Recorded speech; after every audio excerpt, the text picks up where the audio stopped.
Excellent. All right. Good afternoon. Starting off with a note on Ukraine from our humanitarian colleagues on the ground who tell us that parts of Kyiv only have power supplies for about 3 to 5 hours every day.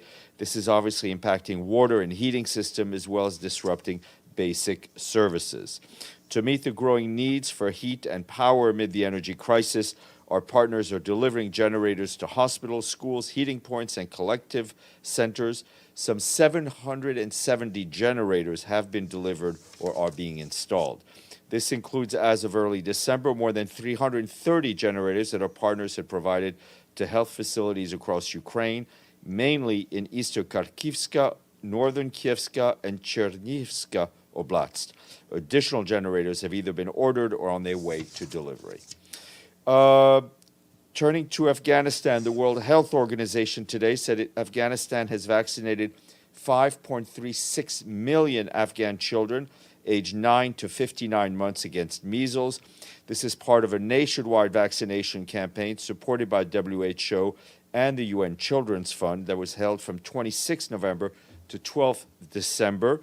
6.1 million children aged 0 to 59 have also received oral polio vaccines, and they have hit every province in Afghanistan. WHO notes that in 2022, many measles outbreaks were reported in the country. As of November of this year, Afghanistan confirmed 5,484 measles cases, with approximately 300 deaths attributed to measles infection. Also want to highlight some of the work other UN agencies have been doing in support of women and girls in Afghanistan. Our colleagues at the World Food Program tell us that this year they have supported nearly 12 million women and girls through activities to prevent and treat malnutrition. Over 1.7 million were pregnant or lactating women. WFP also offered school feeding for 400,000 girls. That was under the Spotlight initiative backed by the European Union and the UN. Several entities, including UN Women, UNICEF, and the UN Development Program, and UNFPA, provided essential services to 30,000 women in safe spaces designed for women and girls. The initiatives also enabled an emergency hotline that helped almost 117,000 women, girls, and youths, and nearly 27,000 women received reproductive health services in 3 priority provinces. For its part, UNESCO, the UN's scientific and educational organization, provided basic general literacy programs to 25,000 youth and adults, half of them girls and women. Also in 2022, UNICEF reached 300,000 children, half of them girls, through 20,000 community-based classes. 90,000 women and girls have accessed nearly 100 UNICEF-supported safe spaces for girls and women across 16 provinces where they receive psychosocial support and referrals to other basic services. Maybe we should do it like they do at the opera. You know, once the show's started, you have to wait for the intermission to come in.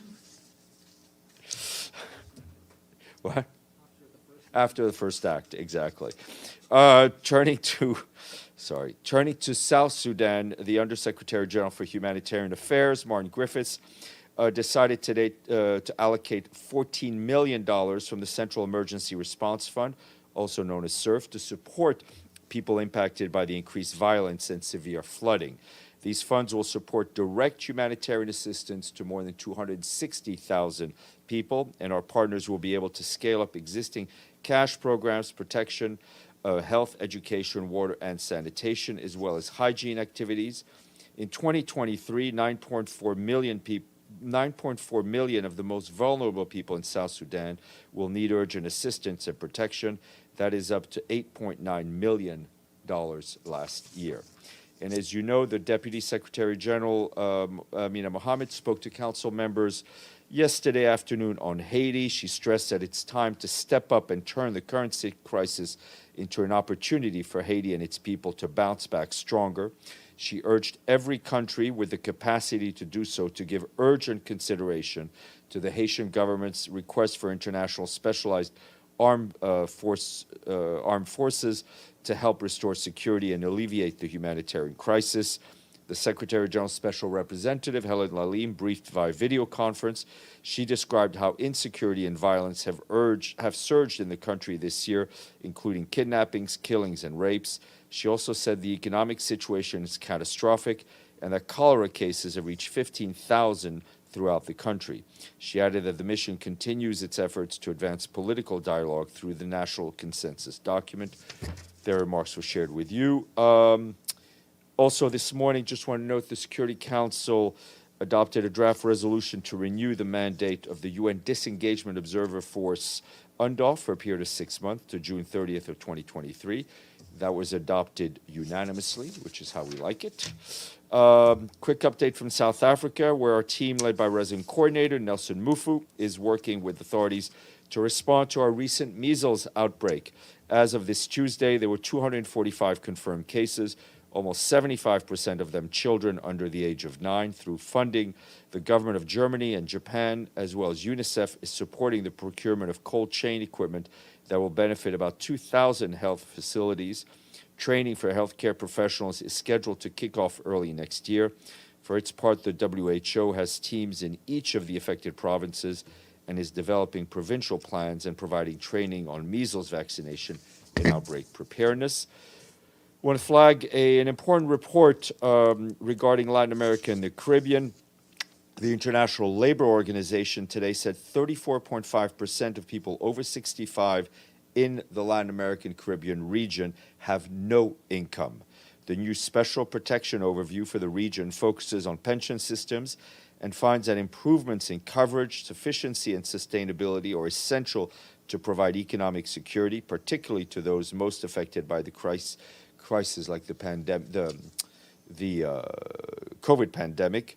The International Labor Organization said the proportion of older people without labor, income, or pension increased from almost 40% in 2019 from 31.9% in 2019 to 34.6% in 2020 and 34.5% in 2021.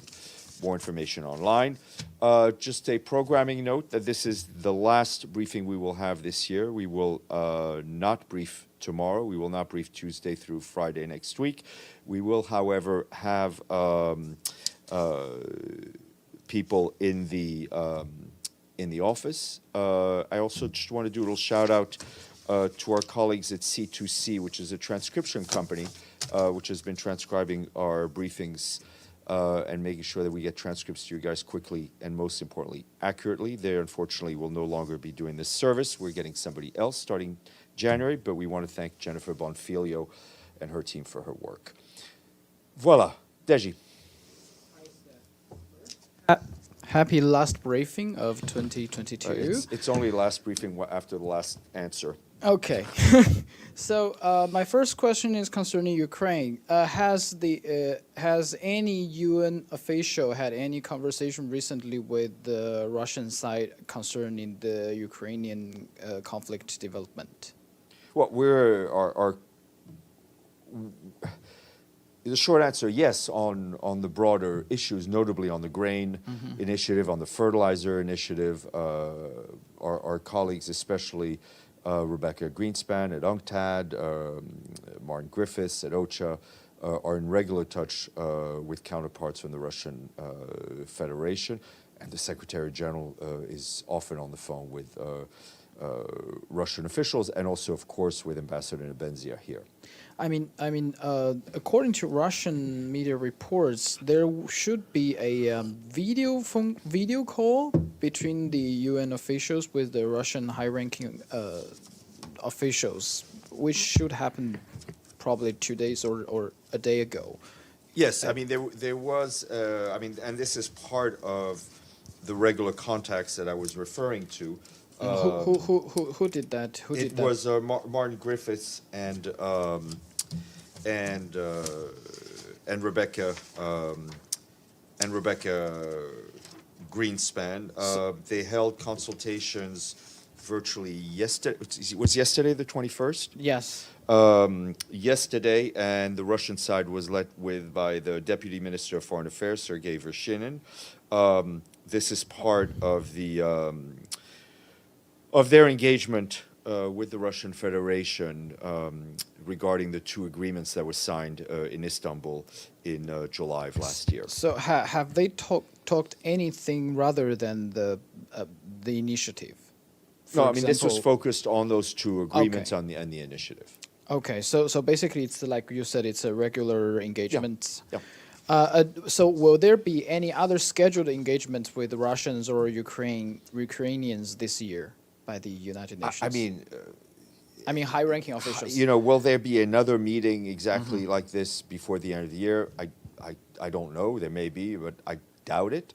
But I have to tell, I just want to underscore that there is really continuous engagement. I mean, from Martin's side, from Rebecca Greenspan's side, from the Secretary General. That also involves contacts with the European Union, with the U.S., all this on the grain initiative, but especially right now on the facilitation of Russian fertilizer and grain to get that out to market. Today, the Russian President, Mr. Putin, said, and I quote, "Our goal is not to spin the flywheel of military conflict, but on the contrary, to end this war. We're striving for this and will continue to strive." And he said that this war can only end by peaceful negotiation. And he said the sooner the better, and the Ukrainian side knows it. What's your response to his remarks? Listen, I'm not going to do color commentary on comments that are made on a regular basis. You know what our aim is. Our aim is to see this conflict end in line with the principles of international law and the UN Charter. My last question. I'm sorry. I feels like Edie. She's my not last here. question, Somebody has to do her job. I think yesterday, James touched a little bit on this. Yesterday, Security Council passed a resolution on Myanmar, which marks the first resolution that adopted after the coup by the military, Myanmar military. So what's the reaction from the Secretary General on this? We're pleased that the Security Council adopted this resolution. We've expressed our concern, continuous concern. We've also been giving regular updates from what our country team has been trying to do on the ground, the challenges they face. So it was a very important resolution that was adopted. By the way, your voice recovered. Yeah, well, it's, yes, it'll... Thank you. All right, if anything not covered by Deji, yes.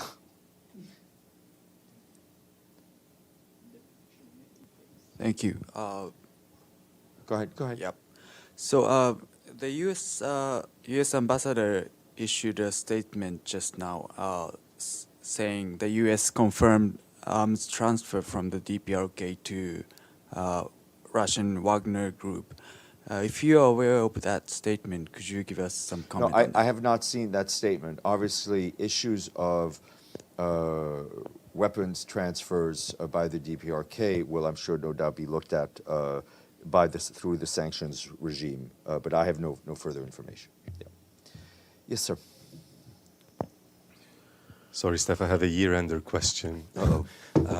Can you give us, please, an overarching look at where things stand at the end of the year with regard to the SDGs in general? And is there any particular SDG that's causing particular concerns here? And what would you say the utmost priority on that level to be tackled in 2023? Well,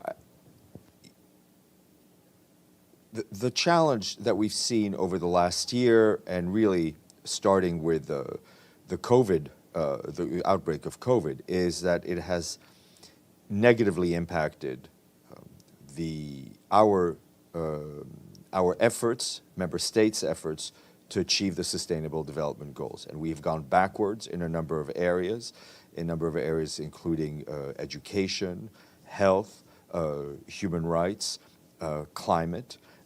So we would hope this year has not been a great year for the SDGs, to put it mildly. We hope that next year there will be recommitments, that there will be changes in the international financial institutions, which the Secretary General has been very clear favors Western countries, favors rich countries, limits the ability of developing countries to access the financing that they need to help their people achieve the SDGs. Okay. On that note, wish you all the best for the year that will be and the holidays, and I will let Paulina take it over.